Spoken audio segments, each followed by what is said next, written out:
Si tiene usted fiebre, tos o dolor de garganta, quédese en casa. Diría que tiene el 95% de posibilidades de haberlo creado en un laboratorio. Se ha rastreado el origen del virus hasta las pruebas de fármacos realizadas en los laboratorios Gensis de San Francisco. Un técnico del laboratorio llamado Paciente Cero estuvo expuesto de forma accidental al retrovirus ALZ113, un fármaco experimental para el Alzheimer que se probaba en chimpancés. El comportamiento de los simios era errático y agresivo, y acabaron escapándose de las instalaciones. El famoso enfrentamiento en el puente Golden Gate con la policía culminó con la desaparición de los simios en el interior de los bosques de Muir. Las urgencias de los hospitales están saturadas de pacientes con síntomas de lo que ya recibe el nombre de gripe de los simios. El Centro de Control de Enfermedades prevé un número de víctimas que variará de 5 millones hasta 150 millones de infectados en los próximos 8 meses. Cualquier persona que presente síntomas de una enfermedad contagiosa recibirá un tratamiento especial en el centro de cuarentena del aeropuerto. Muchos de los recién llegados son niños que han perdido el contacto con sus padres. La cuarentena obligatoria ha causado malestar entre la población. Familias enteras quedan fragmentadas. Es probable que no podamos contenerla. Preparen a su familia y busquen su ruta de evacuación. El porcentaje de supervivencia es ya una persona de cada 500. Crece la violencia en el centro de la ciudad. Es el tercer incidente en 3 días. Se ha declarado la ley marcial en 28 países, entre ellos Estados Unidos y Canadá. El reactor se está sobrecalentando. Es imposible evitar una fusión. El generador ya no tiene servicio absoluto. Cualquier cosa parecida al orden público. Debido a la gravedad de la crisis de la gripe de los simios, se han suspendido todas las funciones habituales del gobierno. Los que no han muerto por el virus seguramente caerán en el combate. Así que quizá todo acabe aquí. Así es como va a terminar. Muy pronto no va a quedar nadie.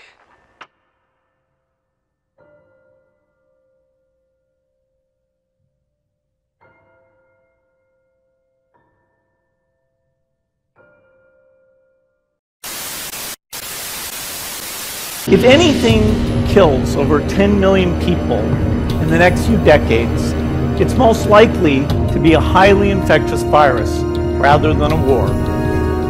Not missiles, but microbes. Today, the greatest risk of global catastrophe doesn't look like this. Instead, it looks like this. Bill Gates sabía que algo malo estaba por suceder, pero el mundo no lo escuchó. Era el año 2015 cuando el creador de Microsoft, multimillonario, filántropo y una de las mentes más brillantes de nuestro tiempo, se adelantó al futuro y predijo una pandemia que afectaría enormemente a las naciones, tal como la estamos viviendo hoy por el coronavirus. Gates inició su charla de tecnología, entretenimiento y diseño advirtiendo a la humanidad que las próximas muertes masivas no se producirían por acción de una guerra nuclear, sino por medio de un virus muy infeccioso. I have a virus where people feel well enough while they're infectious that they get on a plane or they go to a market. The source of the virus could be a natural epidemic like Ebola, or it could be bioterrorism. And so there are things that would literally make things 1,000 times worse.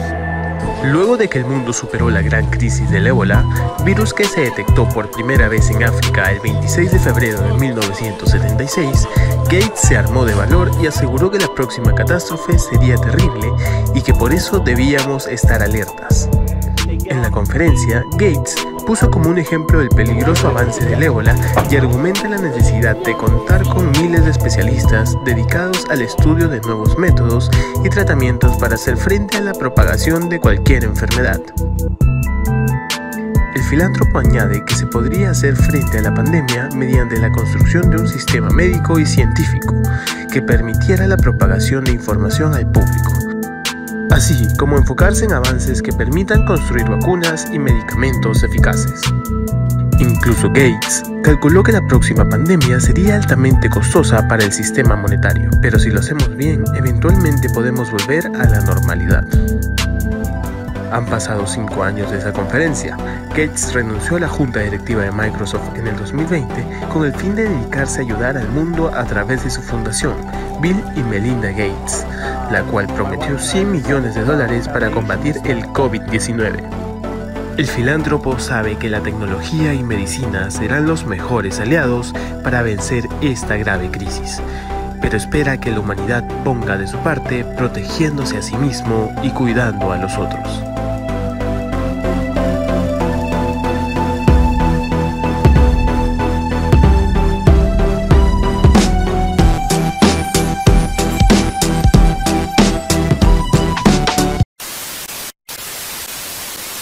Tengo una información, porque tú sabes que yo siempre hago los deberes y he estado investigando sobre el coronavirus, y el 18 de octubre de 2019 el Johns Hopkins Center for Health Security realizó en Nueva York una prueba, un simulacro de pandemia con coronavirus, utilizando un guión que, de convertirse en realidad, provocaría 65 millones de muertos. Esto fue en el Foro Davos, este ensayo se produjo, se habló de coronavirus y te voy a decir, entre otras multinacionales implicadas en el asunto, estaba el vicepresidente de la transnacional farmacéutica Johnson & Johnson, Adrian Thomas, estaba también el presidente del grupo Henry Schein, líder mundial de la producción de material médico, Brad Connet, y hay que decir que esto va más allá porque este virus ya está comprobado, el Global Research reconoce que se ha fabricado en un laboratorio de Wuhan, en el que han participado Francia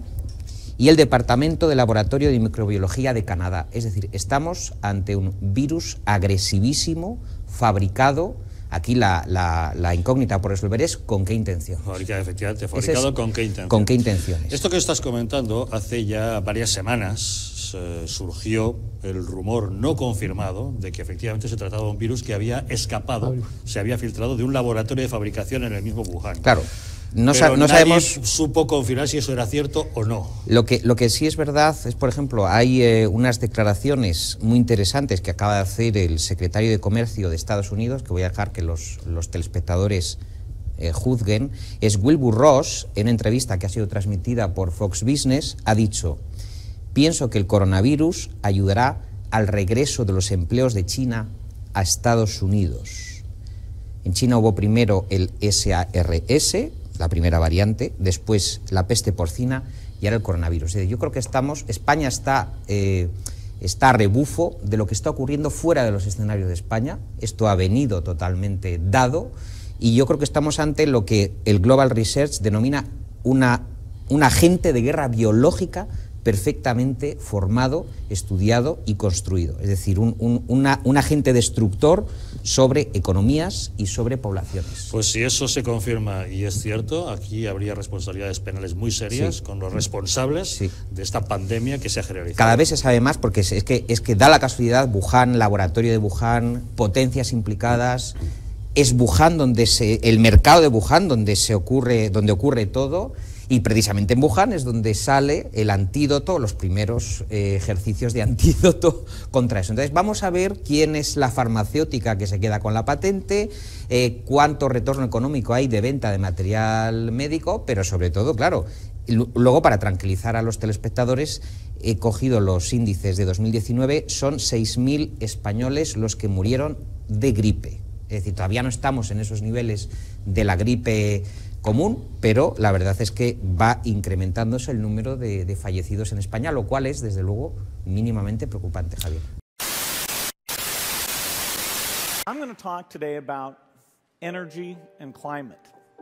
And that might seem a bit surprising because my full-time work at the foundation is mostly about vaccines and seeds. My full-time work at the foundation is mostly about vaccines and seeds. About the things that we need to invent and deliver to help the poorest 2 billion live better lives.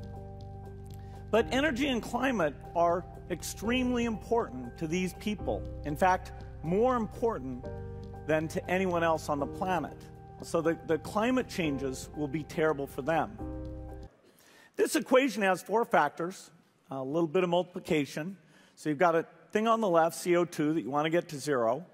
And that's going to be based on the number of people, the services each person's using on average, the energy on average for each service, and the CO2 being put out per unit of energy.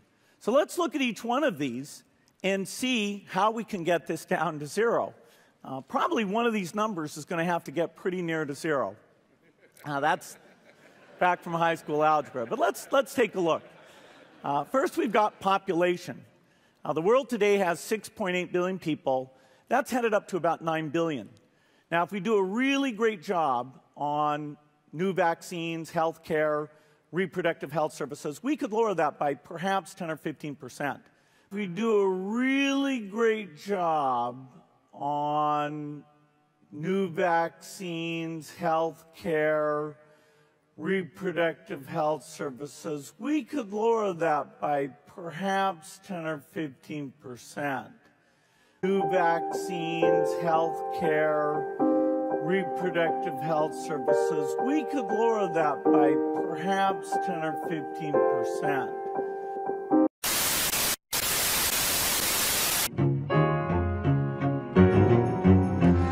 Scienziati cinesi creano un supervirus polmonare da pipistrelli e topi. Serve solo per motivi di studio, ma sono tante le proteste. Vale la pena rischiare? È un esperimento, certo, ma preoccupa tanti scienziati e un gruppo di ricercatori cinesi innesta una proteina presa dai pipistrelli sul virus della SARS, la polmonite acuta, ricavato da topi. E ne esce un supervirus che potrebbe colpire l'uomo, resta chiuso nei laboratori, ovvio, serve solo per motivi di studio, ma vale la pena correre il rischio, creare una minaccia così grande solo per poterla esaminare? Maurizio Menicucci. Vecchio quanto la scienza il dibattito sui rischi della ricerca. In fondo è il mito di Icaro che cade per avere sfiorato il sole con le ali di cera progettate dal padre Dedalo. Lo rilancia un esperimento realizzato in Cina dove un gruppo di studiosi è riuscito a sviluppare una chimera, un organismo modificato innestando la proteina superficiale di un coronavirus trovato nei pipistrelli della specie, piuttosto comune detta naso a ferro di cavallo, su un virus che provoca la SARS, la polmonite acuta, anche se in forma non mortale nei topi. Si sospettava che la proteina potesse rendere l'ibrido adatto a colpire l'uomo e l'esperimento lo ha confermato. È proprio questa molecola detta SHCO14 che permette al coronavirus di attaccarsi alle nostre cellule respiratorie scatenando la sindrome. Secondo i ricercatori, inoltre, l'organismo, quello originale e a maggior ragione quello ingegnerizzato, può contagiare l'uomo direttamente dai pipistrelli senza passare per una specie intermedia come il topo. Ed è appunto questa eventualità a sollevare molte polemiche. Proprio un anno fa il governo USA aveva sospeso i finanziamenti alle ricerche che puntavano a rendere i virus più contagiosi, ma la moratoria non aveva fermato il lavoro dei cinesi sulla SARS, che era già in fase avanzata e si riteneva non così pericoloso. Secondo una parte del mondo scientifico, infatti, non lo è. Le probabilità che il virus passi alla nostra specie sarebbero irrilevanti rispetto ai benefici, un ragionamento che molti altri esperti bocciano. Primo perché il rapporto tra rischio e beneficio è difficile da valutare e poi perché, specie di questi tempi, è più prudente non mettere in circolazione organismi che possano sfuggire o essere sottratti al controllo dei laboratori. Vamos a ver esto antes de pasar a otros temas. Hoy estuvo circulando esta información sobre una novela publicada en 1981. En esa novela se habla de un virus que no tiene cura y que se desarrolla precisamente en la ciudad de Wuhan, el epicentro del coronavirus.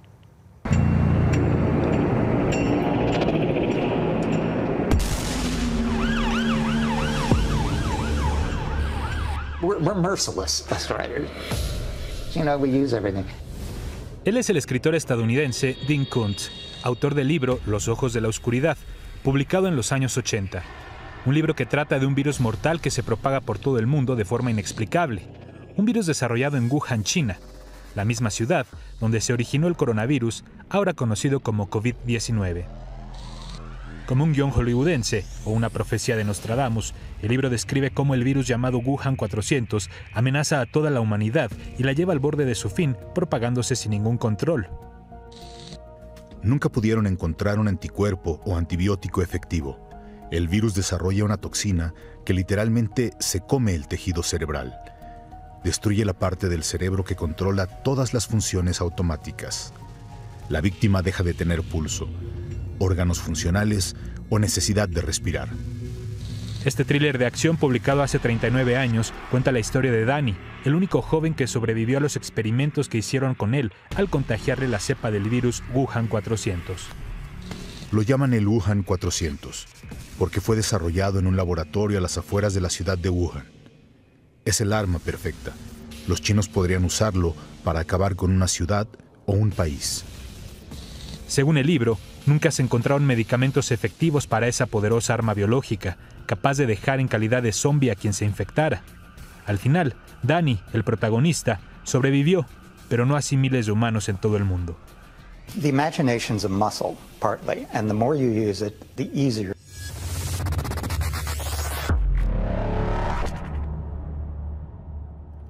Dean Koontz ha publicado más de 100 libros y ha vendido más de 50 millones de copias. Es uno de los escritores de suspenso más reconocidos en Estados Unidos y hace muchísimos años, 40 años, ya estaba en estos temas. Y en medio de los estragos económicos a causa de la pandemia, el número de países que han solicitado la ayuda del FMI es de casi 100. Sin embargo, el balance del daño económico no es igual para todos. Algunas de las grandes fortunas mundiales han aumentado sus ganancias durante este periodo. Fernando Monroy ha indagado en esta situación y está aquí con nosotros. Hola, Fer. ¿Qué tal? Estamos hablando que en medio de todas estas carencias que han quedado expuestas durante la pandemia, hay fortunas que, en contraste, se han incrementado.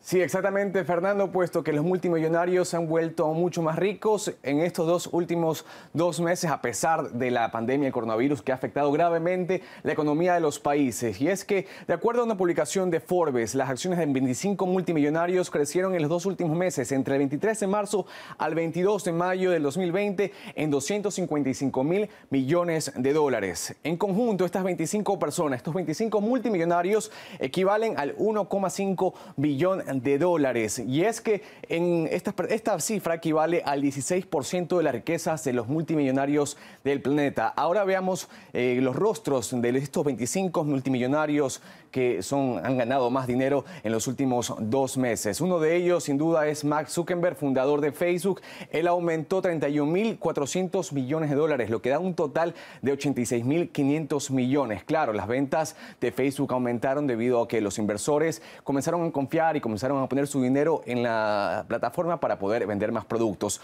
Otra persona que llama bastante la atención en esta lista es Jeff Bezos, es el fundador de Amazon. Él aumentó sus acciones en 29.900 millones de dólares. Y también tenemos que con esto ha aumentado a un total de 146.900 millones de dólares.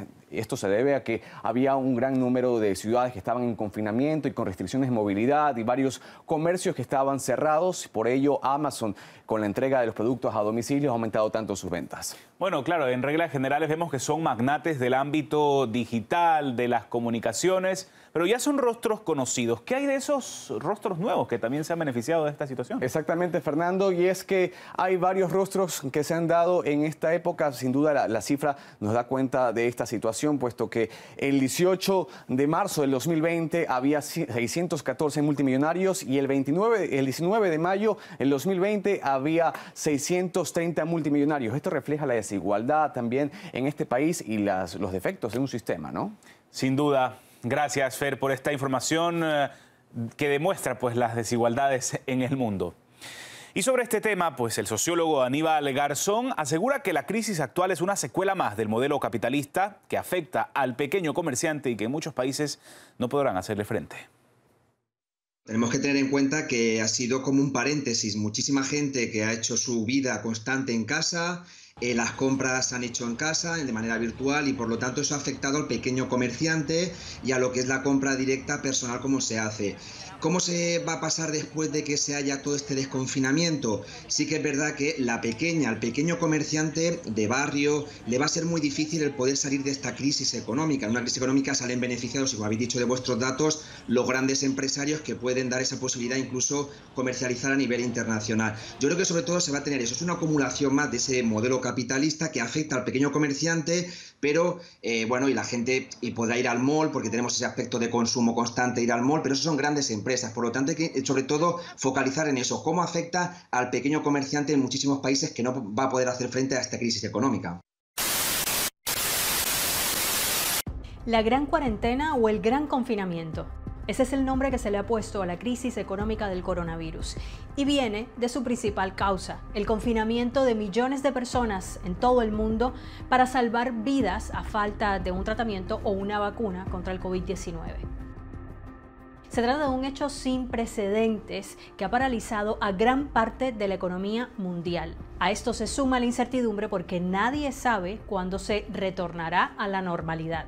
El Fondo Monetario Internacional prevé un decrecimiento de la economía global en 2020 de menos 3%. Y para que tengan una idea, el decrecimiento después de la crisis financiera del 2008 fue del 0.1%. Esto supone la recesión más severa de la economía mundial desde la llamada Gran Depresión, que inició en 1929 y que supuso una profunda crisis de la economía mundial que duró años. ¿Qué pasó en aquella crisis? ¿Cómo se superó? ¿Y qué lecciones deja? De eso vamos a hablar en este video. A diferencia de la crisis actual desencadenada por una pandemia inesperada, la crisis de 1929 se desató con la caída más brutal de la bolsa de Wall Street. Como resultado de años de especulación en la compra de acciones, se creó una burbuja que explotó en 6 funestos días de octubre de 1929. El mercado se desplomó como un castillo de naipes y millones de estadounidenses perdieron sus acciones, muchas de ellas compradas con créditos bancarios, por lo que las pérdidas provocaron un quiebre en cascada de la banca. Luego siguió una especie de efecto dominó porque las empresas, principalmente las más pequeñas, no tenían dinero para subsistir, continuar produciendo, pagar sueldos. Y siendo Estados Unidos una potencia mundial, un actor clave en el comercio global y además un prestamista, hubo también un efecto contagio hacia otras economías del mundo. Así, la Gran Depresión se convirtió en una crisis de larga duración y con impacto en varios países. Pero volvamos al presente. Hay analistas económicos que coinciden en que es muy difícil estimar cuánto durará una recesión causada por la gran cuarentena. Pero lo que sí está claro es que es una crisis global, porque muchos países se encuentran afectados y con sus economías paralizadas. Y también hay que tener en cuenta que en una economía globalizada como la que tenemos, el efecto contagio puede ser incluso mayor que el que hubo durante la Gran Depresión. Ahora bien, como en toda crisis, hay un detonante, pero también hay un cúmulo de factores que las agudizan. Antes de la depresión del 29, la economía ya venía tambaleándose en varias partes del mundo y no solamente en los Estados Unidos. Muchas economías europeas como Reino Unido, Alemania, Francia y España venían acumulando ya meses de recesión para cuando ocurrió el crash de Wall Street. Y la caída estrepitosa de la bolsa en Estados Unidos no hizo más que ahondar esta crisis. Así, este desolador escenario económico fue el preámbulo del estallido de la Segunda Guerra Mundial en 1939. Y en la crisis actual, la pandemia también nos sorprendió con una economía debilitada. En 2019, la economía mundial registró su peor desempeño desde 2009, un crecimiento de solo el 2.5%. Y el comercio mundial ya se estaba desacelerando, producto principalmente de la llamada guerra económica entre China y Estados Unidos.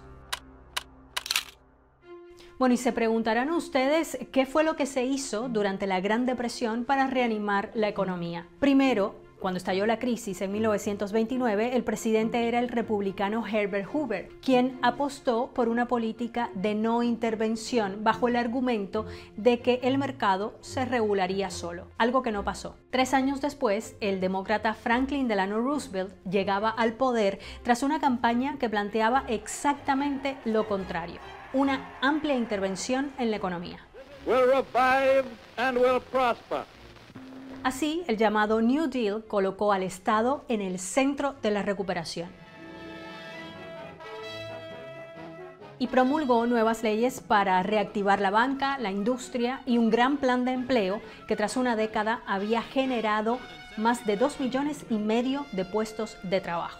Sin embargo, aunque mejoró las condiciones de vida de millones de estadounidenses, hay muchos economistas que dicen que el New Deal no fue suficiente para recuperar totalmente la economía y que no fue hasta 1941, cuando Estados Unidos entró en la Segunda Guerra Mundial, que la industria despuntó, generando muchísima más producción y empleo. Por supuesto, para los países europeos en el campo de batalla del conflicto, las repercusiones económicas fueron muy diferentes y la recuperación tardó mucho más.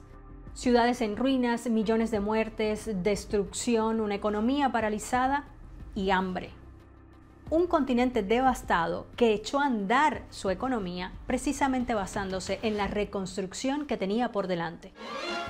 y que contó con el histórico Plan Marshall, el aporte por parte de Estados Unidos de más de 5.3 mil millones de dólares para la reconstrucción de Europa. En la crisis actual, muchos países han lanzado planes económicos de emergencia que se han comparado con el Plan Marshall y con el New Deal. Y esta vez, a diferencia de la Gran Depresión, hay muchos gobiernos que han actuado de inmediato, lanzando planes económicos con grandes sumas de dinero destinadas a proteger la economía. Dos ejemplos: el de Estados Unidos es de 2 billones de dólares y el que lanzó el Banco Central Europeo de 750 mil millones de euros. Pero también hay que decir que no todas las economías pueden financiar estos planes ni tienen el mismo margen de maniobra, por lo que es de esperar que de esta crisis las economías más débiles y los sectores más pobres de la sociedad se lleven el trago más amargo. Aun cuando sea todavía temprano para dimensionar el real impacto de la crisis económica que nos dejará esta gran cuarentena.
Here we can see a chart that looks at the total world population over the last several hundred years. And at first glance, this is a bit scary. We go from less than 1 billion in 1800, and then 3, 4, 5, 6, and 7.4 billion where we are today is happening even faster. So Melinda and I wondered whether providing new medicines and keeping children alive, would that create more of a population problem? What we found out is that as health improves, families choose to have less children. And this effect is very, very dramatic. We find that in every country of the world, this is repeated. The population growth goes down as we improve health. So we've taken that chart that shows the global population growth, and we've actually extended it out all the way to 2100. And we can see that instead of continuing, it actually flattens out. Another way to see that is through this rate of population growth. And you can see that in the 60s, that reached a pretty high number, over 2% per year, and it's now come way, way down. Now, 11 billion people, still a lot, but the good news is that the faster we improve health, the faster family size goes down, and so we can feel great about saving those lives. No es solo el virus en sí a lo que se enfrenta la gente. El miedo a contagiarse y el aislamiento prolongado están generando otros efectos secundarios que hasta ahora permanecían a la sombra de la pandemia. En Colombia, 9º país del mundo con más contagios, esas secuelas están empezando a salir a la superficie. En la capital, Bogotá, la alcaldía informa que los intentos de suicidio han aumentado un 21% desde el inicio de la cuarentena.